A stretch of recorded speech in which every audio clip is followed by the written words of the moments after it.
You can read all about him on his website, but just the top highlights are the professor of political science, also a professor of innovation at the Monk School at the University of Toronto, and he's also the vice president international. So he wears a lot of hats, but we're here to talk about his scholar hat today. So Joe, I just wanted to start. We have an hour together, and we'll spend the first 15-20 minutes of it in conversation, and then we will open it up to your questions. So be thinking about your own questions. I see a lot of students here, so especially welcome your questions. So you wrote this book. It's co-authored with Dan Slater, and it's about Asia and the question of from development to democracy. So I just want to start by saying, what motivated you to write the book? Why this book? Why now? So, great question, and it's hard to be concise. I mean, there are a couple ways in which I could answer it. One is actually, let me take it back. When I was finishing grad school, I got my PhD in 2001.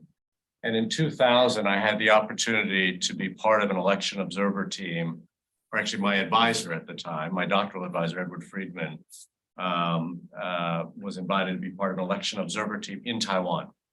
And I was his PhD student, so he brought me along. He flew business class, I flew coach. And if you recall, in 2000, this was a monumental election in Taiwan, because this was the first election in which we actually see the alternation of power.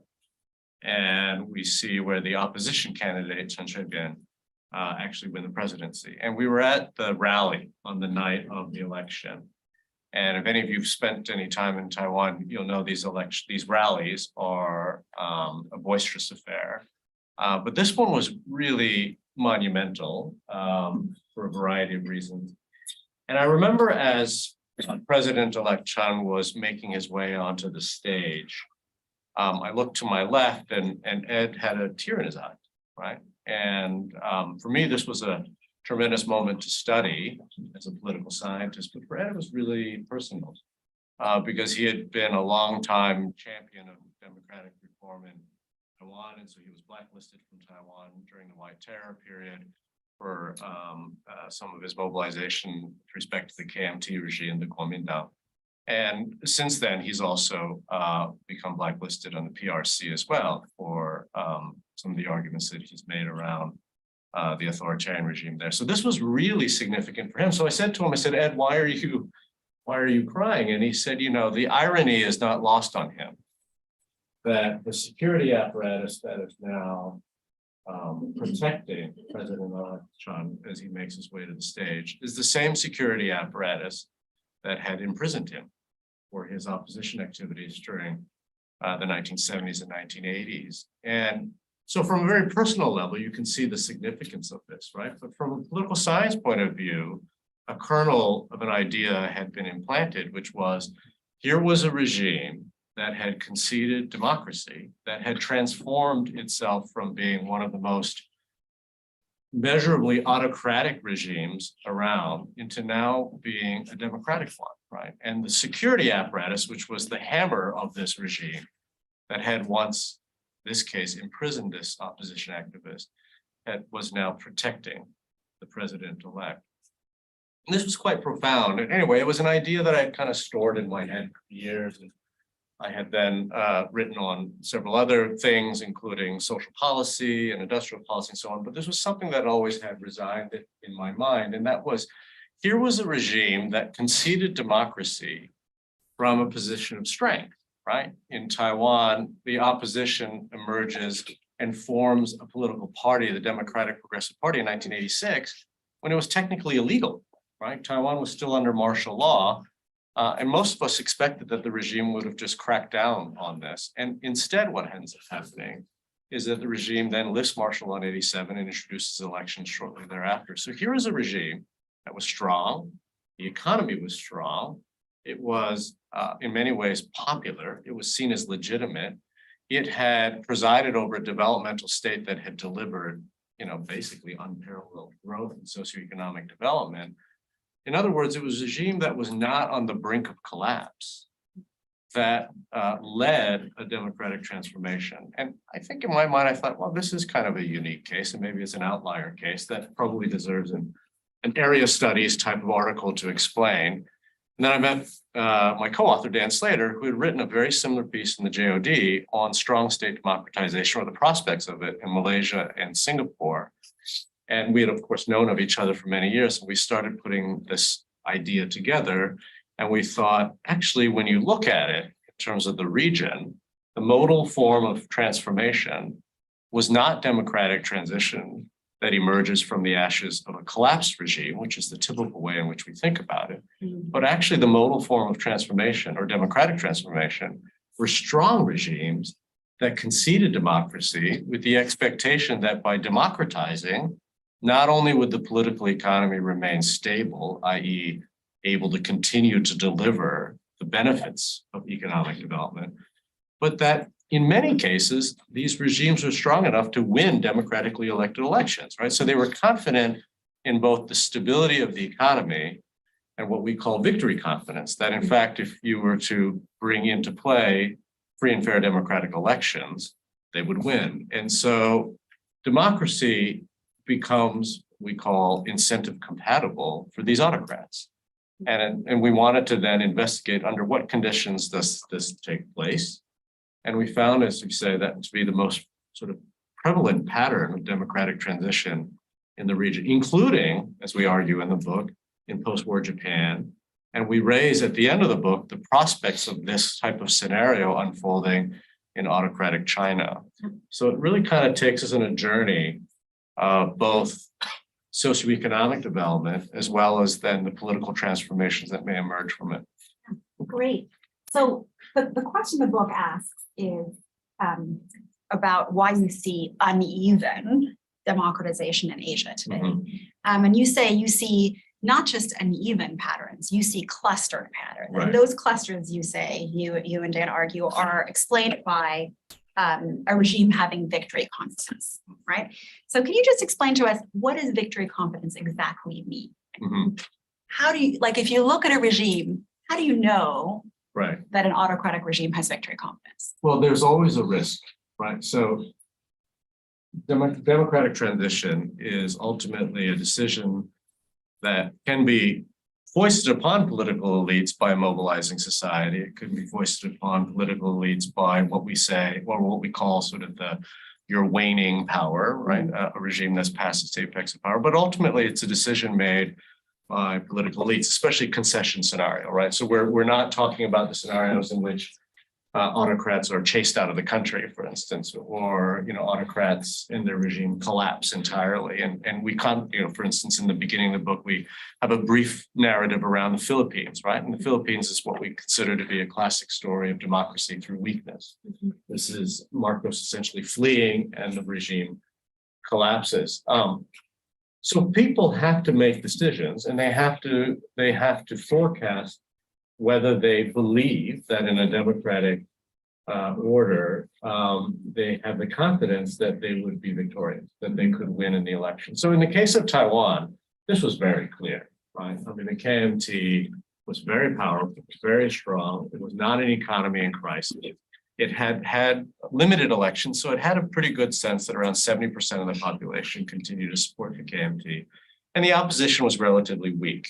So that's a very confident regime in terms of victory confidence.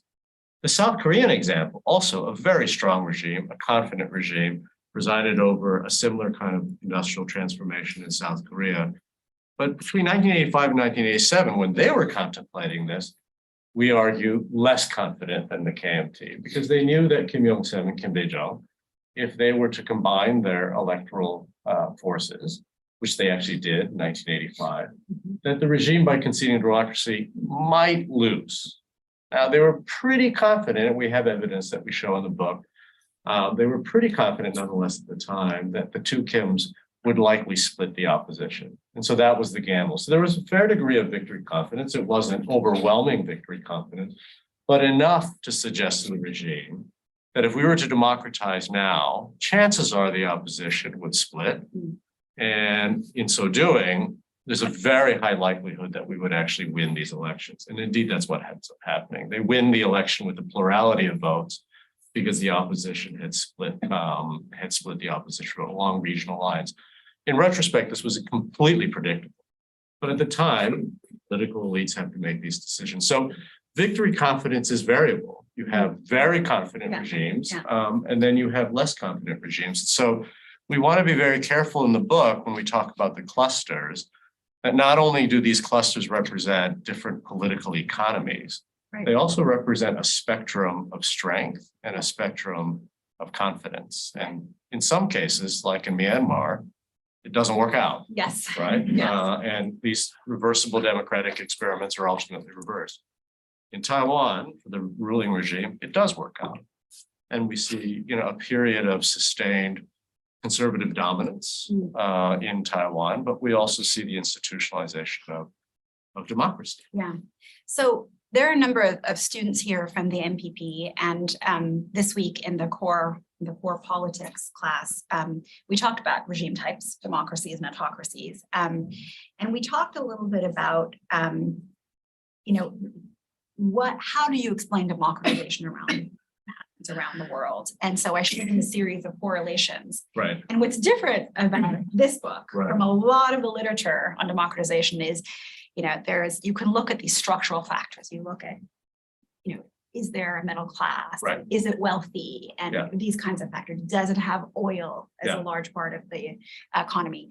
And your book does something very different, which is it says that the autocrat, it puts us, first of all, it invites us to sit in the driver's seat with the autocrat and say, how did they perceive risk? What are their beliefs, right? In a sense about, and I think this brings me to the question that you've already sort of foreshadowed about how do how we understand how autocrats perceive risk, right? Because as somebody who was an election observer myself in the 2015 Myanmar election, in which you had a party come to power, military backed, that felt confident. They felt confident. Now they were wrong, but they felt, I think if you had talked to those leaders, they felt confident, right? Yeah. So victory and confidence might lead them to open up the doors. But why can't they just slam the door shut once the train has departed the station? So we conceive of democracy as, in the introduction of democracy, as a set of experiments, right? And so, and they're always experiments, and they are oftentimes reversible, especially and specifically when we're talking about regime-led democratic transitions, because this regime that loosens the political stranglehold or evens the playing field retains the power to clamp down again and to reverse these democratic experiments. And so, and we see this particularly in military regimes, because the military has an overwhelming concern about stability. They're actually less concerned about victory. Their main concern is around stability. And once things start looking unstable, they will clamp down again. And I think Myanmar actually is a perfect example of that dynamic playing out. And so, there is that, but there is always this risk, right? And there is always, as Dan Treisman and others pointed out, regimes can make mistakes, right? And they oftentimes do. And as Adam Jaworski reminds us, and we cite him, democracy is about institutionalized uncertainty. So it's all about mitigating a set of uncertainties as best you possibly can, right? The other thing that I would say, though, is that when we, unlike Esamoglu and Robinson, who argue, and it makes sense too, because when they were looking at the world, what they were seeing as being the prompt for democratic transition or democratization, were the color revolutions, the Arab Spring. This is where we saw the potential for democracies to emerge, and which leads, I think, them to make the argument that democratization is prompted by the threat of revolution, right? Our argument is actually very different. Our argument is that what prompts autocrats to concede democracy is the expectation of stability. So it's very different. They're perceiving a different set of, rather than threats, they're perceiving a set of opportunities. Now they see that they've passed the apex of power. They realize that they are now, as we call it, in a position of ominous decline, not so rapid that they're, that they're on the verge of collapse, but they see the writing on the wall in the distance. But they have the expectation that the introduction of democracy is not going to bring instability, that they actually have the expectation of stability. And we have evidence now. One of the challenges, and our political scientists in the room will no doubt challenge us on this, is that, you can't possibly be in the mind of the autocrat, right? Do we really know what Jiang Jingguo was thinking in 86 and 87? Do we really know what No Tae-woo was thinking in the summer of 87 in South Korea? Do we really know, what's in the mind of, of Suharto in the post-financial crisis moment? No, we don't, because we've never talked to them, right? But we try in the book to marshal enough evidence together, combined with the actions that the autocrats take, to make, we think, a pretty sound inference that what these autocrats were thinking about at the time was, again, the expectation of victory, but more importantly, the expectation of stability. Okay, one more question, and then I'm going to open it up to you. And that question you've also foreshadowed already, which is about China, right? So everyone is thinking in the world today about what's happening in China. Protests have just broken out. It's a surprising moment in lots of ways. In right after you've seen a regime in which the leader has actually consolidated a greater degree of power.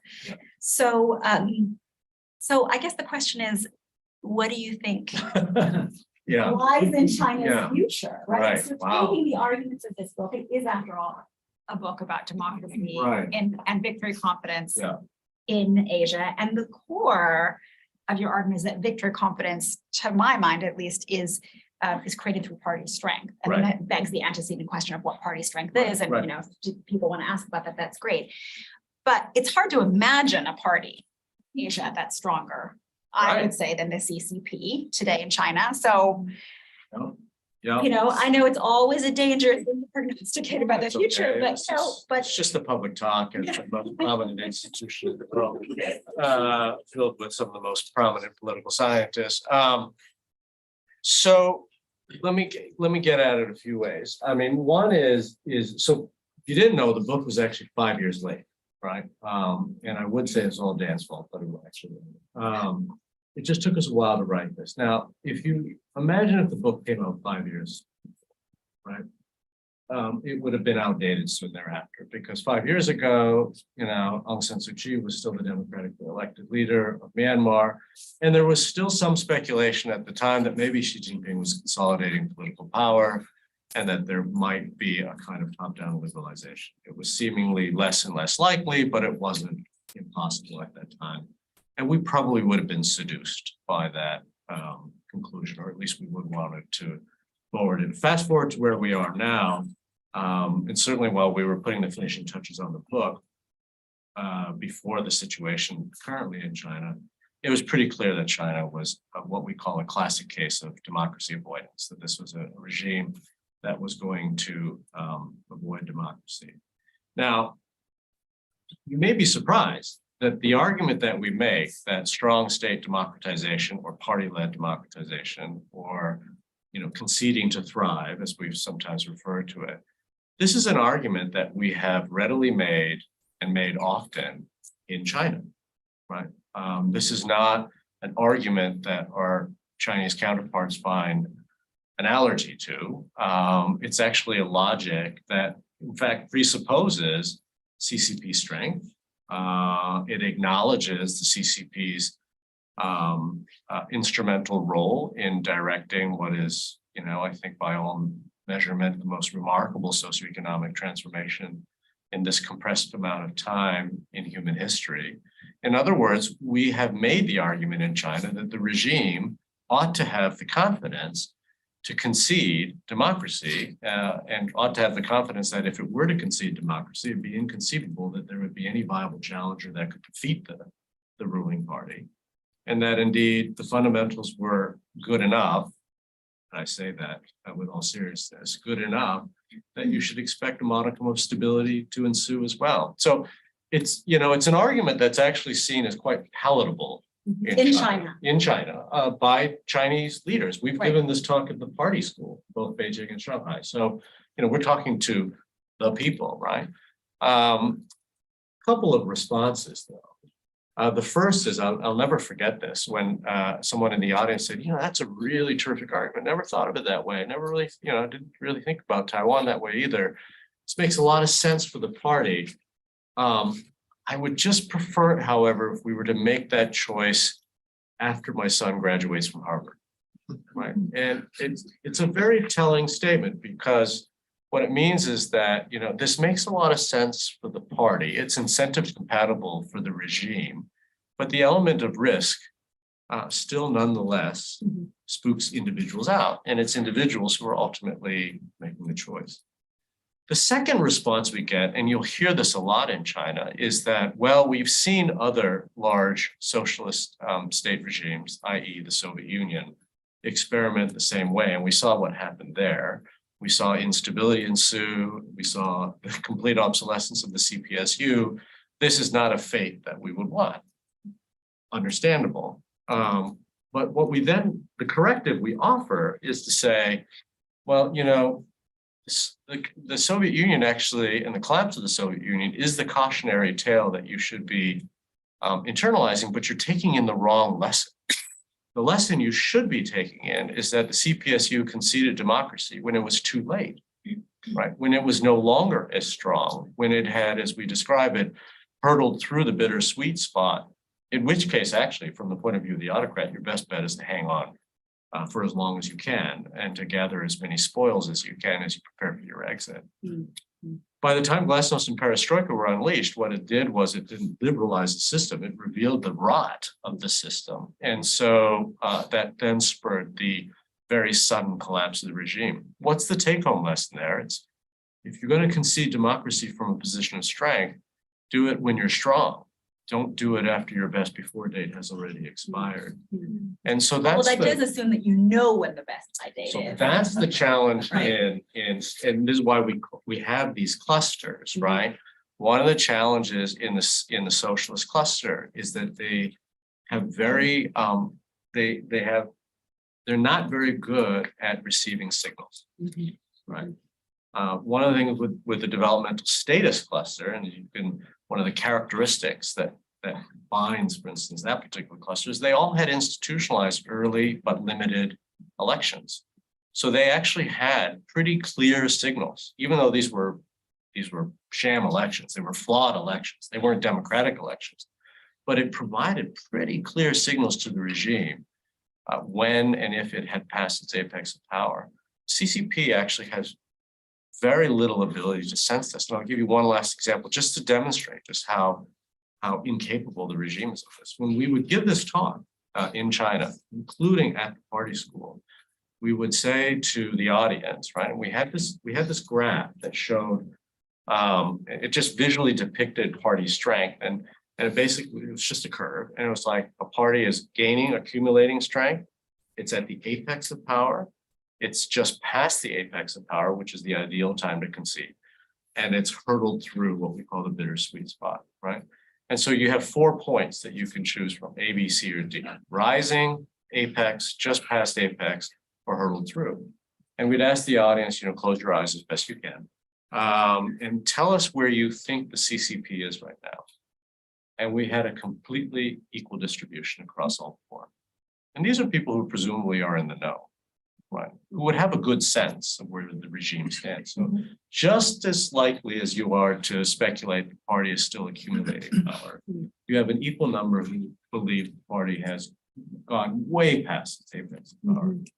Regardless of whether it's empirically true or not, that discord and that inability to assess is a problem. Yeah.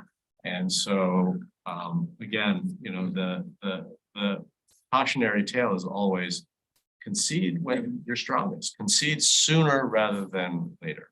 Yeah, although I'll open it up to the audience, but I do think there is a paradox there, right? Because one of the things we know about authoritarian regimes is that by definition, they're less likely to have information flow up, right? That's Timur Haran's hidden preferences and something that we talked about in class this week. So So the question of how you know, Yeah. which is illustrated so nicely by this little anecdote. Over to you. So, you know, we have one question online, but since you have all made it here, let's see if there are questions here. Akshay. Yeah, fascinating study. I guess I have two sets of questions. One is on this idea of conceding democracy. One really minimalist definition of democracy is competitive elections with a prospect for an alternation of power. And it seems that your authoritarian leaders are actually not expecting competitive elections or an alternation of power. So what is it that they're conceding? And could it be that they're conceding just the introduction of elections as a political process and that can be rigged as well? Mhm. Or is it something like democracy, a more substantive form would include civil liberties and civil society? So there's that question. And then relatedly, you talk about incentive compatibility, and it made me think, well, are these rational decisions? And it seems like what you're saying, that it's actually psychology and fear. And when the fear is outweighing this potential rational decision to concede, that's when you don't get the concession. And I'm just curious what you think about that. Is it rational or is it something else? Before you answer, I'm taking notes about the questions, but I think in the interest, I think there will be lots of questions. Okay. So I'm going to take a couple. Sure. Yeah. So this lady right here, and then Ben. Yeah, so if we assume that in authoritarian countries, the ruling party, their main purpose is to maintain in power. And given the example, like you talked about in Taiwan or in South Korea, and after a few democratic election, then the party actually see they cannot maintain in power always. Would that like give other countries, other parties in other part of the world, it's kind of like discouragement that they will know that maybe it's not a good idea, even if we are very confident right now, then probably will just not let it happen. Or are we like passing that phase of the best attempts, like maybe in the 80s, 90s? Right, and Ben. So I guess your book and your work and Dan's work on this has made me think of a different way of splitting up the democratization literature, which is that you guys are very focused on the regime, the actors in power, and what things look like for them, who they are, what's going on. I think a lot of the rest of the literature has focused on the people who would claim power, right? So is it working class who matter? Is it bourgeois actors who matter? Is it excluded groups who matter in some way? And I'm just interested in your thoughts about, does the nature of the potential opposition matter? Who is the likely threat to electoral victory of an authoritarian cadre that is now going to run in elections? And does that matter? Okay, I will do my best here. These are terrific questions. Thank you. Akshay, to your question, my flip answer would be, if only we could introduce democratic minimalism around the world, that would be great. Actually, if democratic minimalism is free and fair elections, wouldn't that be an awesome thing? I've always wondered why we so denigrate minimalist conceptions of democracy when frankly even the most minimal definitions of democracy have proven to be very hard to achieve. So in that regard, we do say in the book, look, we do adhere to what political scientists have referred to as a minimalist conception of democracy, but that in and of itself is quite significant. But it doesn't speak to necessarily the quality of democracy that will ensue, which of course can enhance rule of things that you've just described. But without a democratic minimalist set of institutions, the other things are just simply a pipe dream, right? Now, the other thing that we want to make very clear is that the point of conceding democracy is not tantamount to conceding defeat, right? And so the KMT concedes democracy with no expectation that they're going to lose. They expect to stay in power. And in fact, that's what incentivizes them to do this. We have this, I think it's a great chapter. We have this chapter on Japan, and we presented it earlier at Oxford. And I remember sitting in this room really put us through the ringer. But, we start with the case of Japan because the argument we want to make is that conservatives in 1945, conservatives who actually inherit the reins of power are not Democrats. When asked to draft the first draft of the Constitution before the 1946 American Navy Constitution, the conservatives actually drafted the exact same Meiji Constitution that got them into the mess in the first place. It's not like these were suddenly reformed Democrats. But what proved desirable for conservatives through the 1940s and into the 1950s was that democracy and conceding democracy was a way for them to stay in power. So the reverse course American foreign policy paved the way, for instance, to minimize or marginalize the left, to reintroduce the industrial combines, all the things that actually benefit conservatives. So we make very clear that conceding democracy is not tantamount to conceding defeat, and indeed that conceding defeat is a different set of calculations, which then speaks to the question around fear.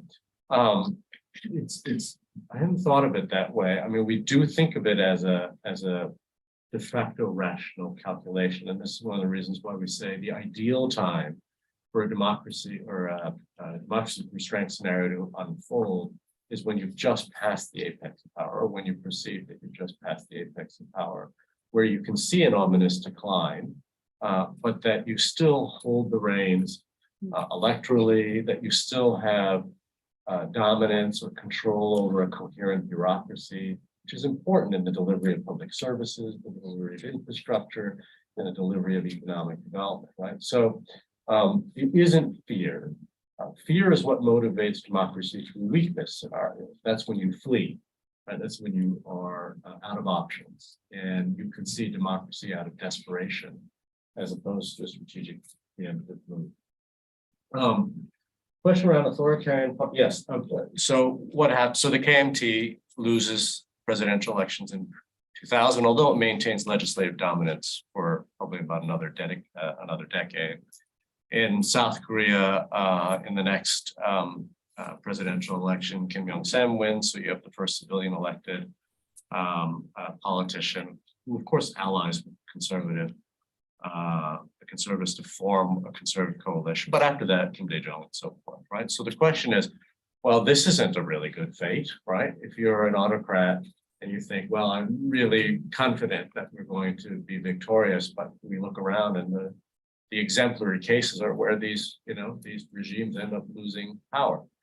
What's critical, and Dan and I have actually written about this, and Jamie Loxton and Scott Mainwaring did a volume on authoritarian successor parties. So what happens to these ASPs? And we go into this a little bit more, in which we say, I mean, there's partly these former autocratic regimes become democratic parties in the sense that they become real democratic competitors. And they actually then begin to modify their political economic programs, right? So you see a fair degree of moderation. And in my earlier work on social policy, it was actually the conservative regime, the conservative KMT, that universalizes healthcare, for instance, in Taiwan. Same is also the case in South Korea. So these ideologically not predisposed ruling parties end up becoming much more moderate, catch-all, electoral machines, right? And so when they do lose, what's also interesting is that they're now in the woods, as many describe it, but they're not that far out in the woods. In fact, they're poised to be victorious soon thereafter. And indeed, proven to be the case that they are. So when an autocrat thinks, if an autocrat does think about things this way, about the long-term prospects of their party, you can either choose the Marcos route, and this is before little Marcos wins the election, but you can choose the Marcos route, or you can choose the KMT route. And I think that if you were to be a rational political actor, you would, 9 times out of 10 choose the KMT route. Before you answer Ben's question, we just have an online question that says, adding to Ben's question. Yeah. I wonder if the size of a country or diversity matters for risk. So from China's perspective, and perhaps this applies to the Soviet Union, and potentially one could say to India, to the extent that it moves from what is a hybrid regime back to fully democratic.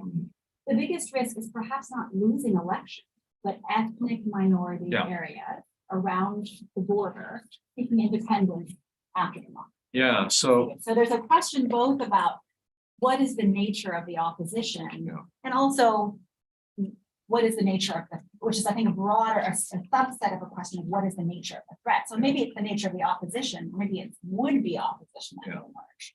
Yeah, I think the two questions tie in very nicely, actually. And Ben, you're right. The presentation of the argument, it is very much from the point of view of the autocrat and the political elites.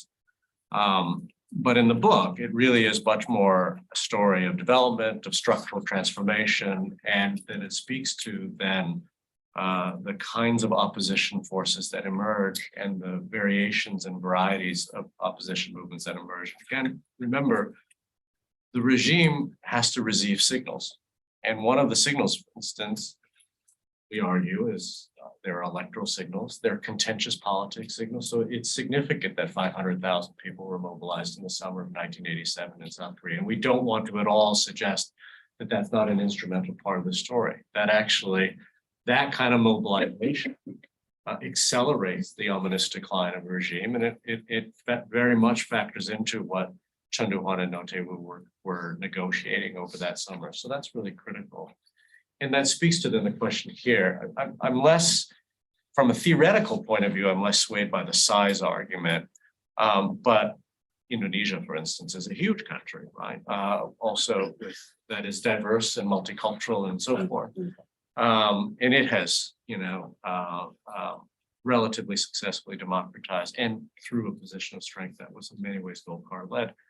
But the point about the periphery, the point about potential separatism, all of this fits under what we refer to as stability confidence.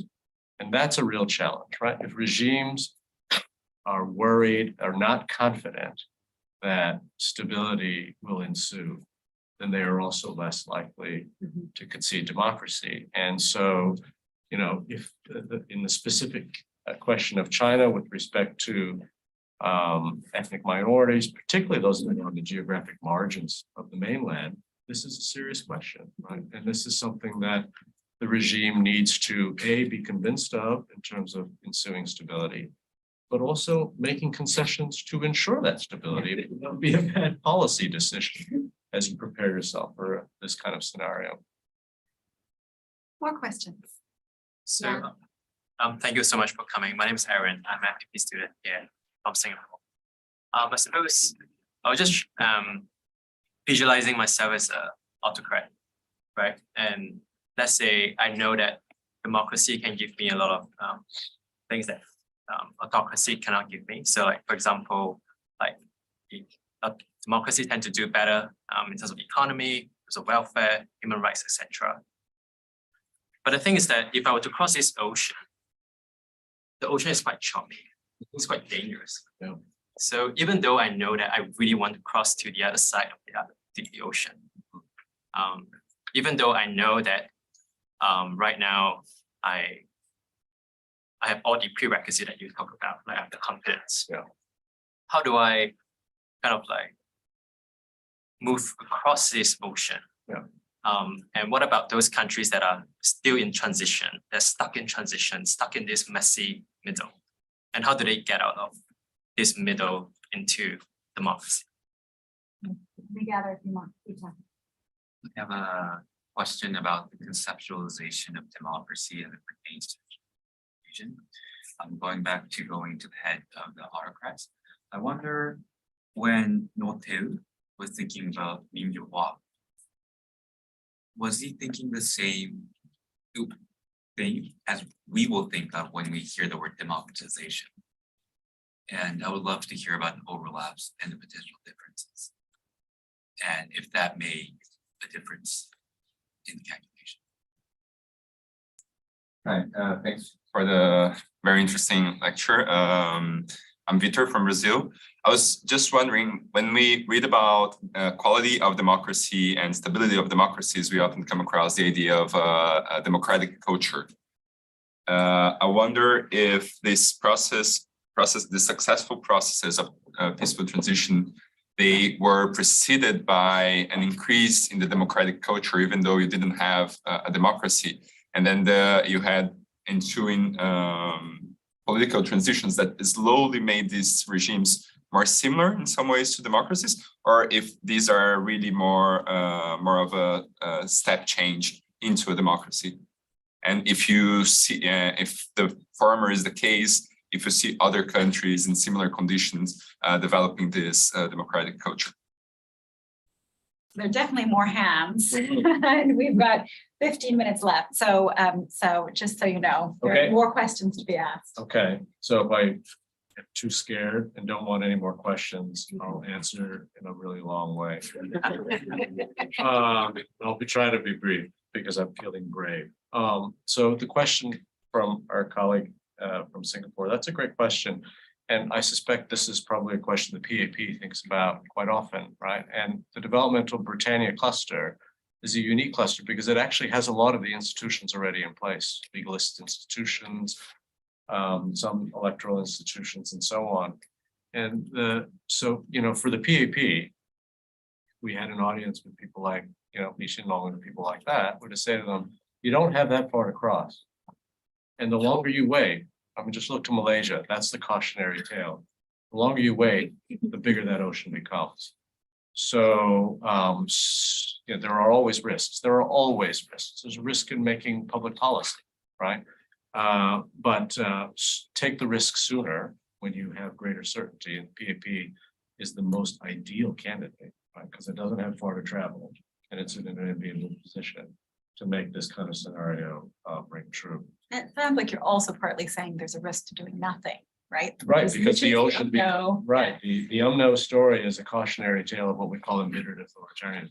Then you become the embittered autocrat, and then you're stuck, right? And that's what the PAP ought to be thinking about if we were to chat directly with the leadership of the PAP. What was Note Wu thinking? I mean, it's actually in the book, we go into quite a detail, blow by blow sort of account of that summer of 1987.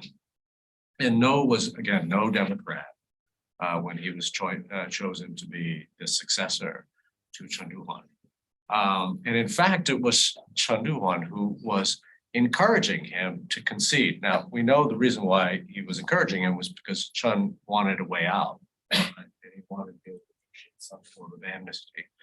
And then we have evidence too, in which Chen basically says, the sooner you concede, the more popular we will be, which is to say the less likely the society will be punitive of him.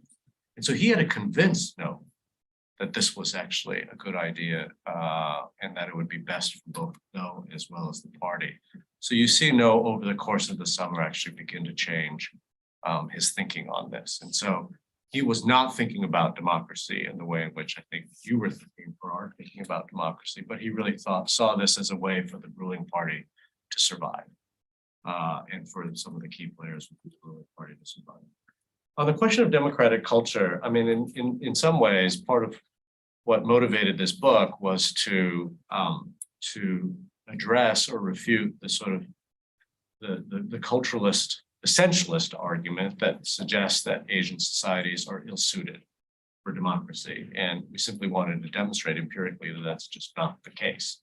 But your question about in terms of how a democratic culture can develop, nowhere in the analysis do we suggest that it's a prerequisite, but that the institutions that, you know, for instance, elections, and also importantly, political parties, right, are absolutely essential to this type of scenario unfolding. And to the extent that has any sort of cultural residue, then that matters. But we stay away from any kind of, you know, Protestant versus Confucian, you know, takes on democracy. It just strikes us that it's just empirically not true. So there is a Malaysian visitor at the school at the back who I'm maybe only asking about the Malaysian context. So No, actually, I was more curious about Thailand, to be honest. Okay. The Malaysian concept is one that you can go from prison to the executive, from the executive back to prison again. So we join a small club of select countries. I'll be fascinated to hear your views about Thailand, considering that you have, you know, you have a sovereign with considered to have some divine attributes even. You've got the military, you've got a parliament, which is seemingly a democracy. I think that was the what Akshay kind of alluded to. What are your views in Thailand? There's a May election coming. It seems to be there. The threat of a coup is always there. Yeah. Interested to hear your views. Thank you. Yes. So Sure. I'm gonna gather a few Yes. more because I think there's lots of interest.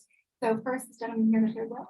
Yeah, so on the question of China, the assumption that it will change assumes that they need to democratize for stability. But is that threat really there? Because externally, they've built up a lot of wealth and it's hard for any nation to interfere with them.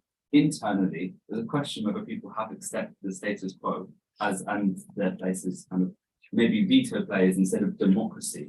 So does it pursue democracy or is the threat really there? Question on China as well. Do you think Hong Kong has been like a testing ground for China to see whether they can still remain in power after democratization?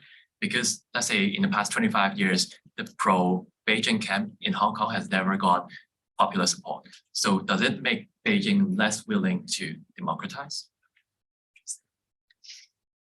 Okay, maybe I will be a little longer. So the Thai case is actually, it's a fascinating case. And so each of the, it's interesting, we just got an email from Steph Haggard, who wrote a review of our book, and he's a dear friend, so he was kind overall. And he made this great point about the democracy concession cases. There's a clear theoretical through line that binds all of these cases together. And the democracy avoidance cases are ones in which we have a bunch of different explanations as to why we don't see these things. And the slight pushback that Dan and I would give is that actually, while the through line for the pro-concession cases is clearest, there's also a theoretical through line that does bind all the peculiarities of the specific cases on the avoidance side. And in that regard, I mean, Thailand has its own, so many coups, et cetera. These are challenges that makes it quite distinctive. But in many ways, Thailand is a great example of what we describe as a developmental militarist cluster, in which you have always a military that is lurking, for whom stability is the overriding concern. And that any time there is a whiff of instability on the horizon, the military, because it has, as Barbara Geddes reminds us, it always has its barracks to return to. Its main goal is to restabilize, which of course has thwarted into a sustainable democracy. Now, going back several decades, you might have predicted that Thailand would be the most enduring democracy, right? Until the whiff of instability arises, a military that is always lurking. We see it most demonstrably in Myanmar, because they never really exited at all, and then they immediately come down. So there is a logic to how militarist regimes will respond to, in this case, the lack of stability confidence. So in terms of the likelihood of democracy to emerge in the PRC, the book actually is quite skeptical about that. So I've been talking as though I can call up Xi Jinping and give him advice. That doesn't occur. And external pressures, he seems to be quite inoculated from external pressure as well. So it's not that that we conclude to say that it's likely to happen in China, but rather as a theoretical conjecture, this is a route that the Chinese regime might want to consider. And in terms of what then external actors, because you're absolutely right. I mean, this is not about external actors meddling in the internal politics of China. That would never happen. But it does kind of change the way in which the rest of the world thinks about democracy promotion now, right? Because if you think about it, the prospects of democracy in China, if democracy is to emerge, it's presumed it's going to emerge from the ashes of a collapsed CCP regime. That is the dominant way in which we think about democratic prospects in China, from the most anti-China observers to the most sympathetic China observers. We're all looking, as David Shambaugh referred it, to the coming crack up of the regime, fall of the regime. What we're proposing actually is another way of talking about democratic transition, and if you want to, democracy promotion, that doesn't presuppose the collapse of the regime. That in fact, a convincing argument can be made that democracy is incentive compatible with the regime, provided that it has the confidence that the economy will remain stable and so forth. That's a fundamentally different way in which we think about democratic prospects in China. And I would even suggest a fundamentally different way of thinking about our foreign policies with respect to how to promote democracies abroad. The Hong Kong example, I think you're right in many regards. On one hand, it's also shown that the one country two systems piece doesn't work very well, and that's with many of China's neighbors as well. There's a reason why the pro-Beijing party has never really won in Hong Kong, because it's not anywhere approaching a real democracy, right? And so people understand that the iron fist of the regime from Beijing is never that far. And so I'm not sure that that's necessarily a beacon or would portend what democracy might look like in Hong Kong. If the dominant pro-Beijing party were to have conceded democracy, which of course would never happen without the blessing of CCP headquarters, you might have seen a different kind of outcome in Hong Kong, but we haven't seen it, and it's unlikely to happen.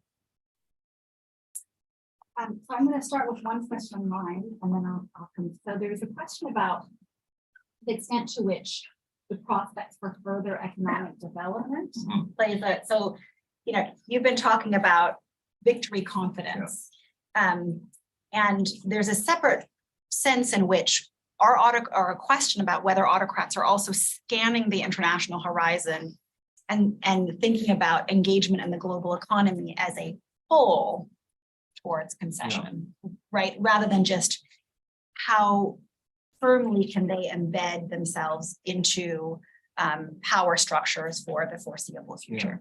That's a great question. And I'll be very quick in answering it and saying that, you know, that democracy needs to demonstrate its ability to deliver development. And development, balanced development, inclusive development, and so forth. And its inability to demonstrate this is always going to be the existential threat to democracy. So David and I were talking earlier on today about all of the challenges that democracies face right now in the context of democracy, and the way in which economies are structured, increasingly structured, and the cleavages that are being drawn are inviting a very powerful populist right to, you know, to take electoral control of potentially even a plurality of votes. This is the threat to democracy, I think, in many ways, and it's the inability to demonstrate that it can continue to deliver development. And so I think that all autocrats are thinking about that, right? If we're democratized, can we continue to deliver the goods? Otherwise, this won't last. Okay, so we have 1 minute left, so I'm going to just take one more question. Did you have a question? Yeah. Hi, I'm Adam. I'm studying at the Princeton School, MPP. You mentioned before is democracy is not promoted by revolution, but the expectation of stability. But what are the aims of revolution then, if not stability? So it's just to be clear, it was regimes will choose to concede to, according to Asimov and Robinson, who empirically demonstrate this. So this is absolutely a pathway to democracy. It's the threat of revolution, right, that compels an autocrat to start loosening the reins. And we de-emphasize the threat of revolution. We do acknowledge that signals matter, that you have past apex of power, but even well short of a threat of revolution, it's the expectation of stability and the strategic foresight to concede. Okay, so we've run out of time, but I hope you'll join me in thanking Joe for what's been a real tour de force of democratic regimes and autocratic regimes in Asia. But thank you for coming.